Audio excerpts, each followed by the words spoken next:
Hello, আসসালামু আলাইকুম। গাইবান্ধাবাসীরা কেমন আছেন? আমরা অনেক দিন আগে ঈদ আড্ডায় বসেছিলাম, 2 বছর হবে। জিয়া উদ্যানে খুবই ভালো লেগেছিল, একটা পরিবারের মতো।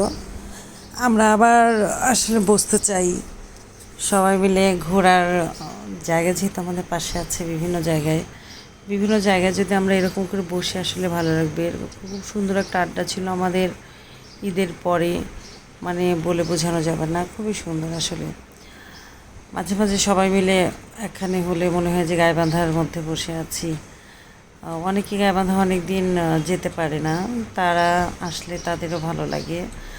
আমাদের আসলে অনেক ভালো লেগেছিল, সবাই মিলে আড্ডাটা দিয়েছিলাম।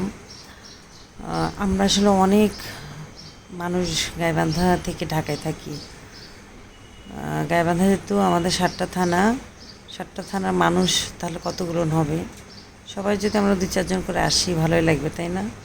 এরপরে দেখি আবার আরেকটা আড্ডা করব ভাবছি।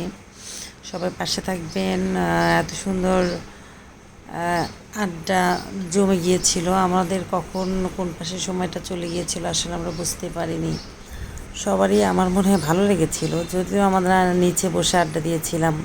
এটাও একটা মজার বিষয় যে আমরা সব সময় টেবিল চেয়ারে ভালো, মানে খুব সুন্দর জায়গায় বসে থাকি, কিন্তু এরকম প্রকৃতির মধ্যে বসে থাকার মজাটাও আলাদা। সবাই ভালোই লেগেছিল, কারণ আমি শুনিনি কেউ নেগেটিভ করে কিছু বলেছিল। কিছু কিছু কিছু সময় মাঝে মাঝে আমরা এরকম আড্ডা দিতে পারি, তাহলে কিন্তু ভালো লাগবে আসলে। আবার দেখা যাবে যে আবার চেষ্টা করবো ইনশাল্লাহ।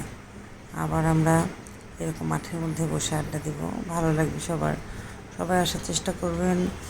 অনেক অনেক আসলে অনেক ভালো লেগেছিল, আমি জানি, কারণ আমাদের কোনো নেগেটিভ কোনো কথাই এখানে ছিল না। সবাই ভালো থাকবেন, সবাইকে অনেক অনেক শুভ কামনা।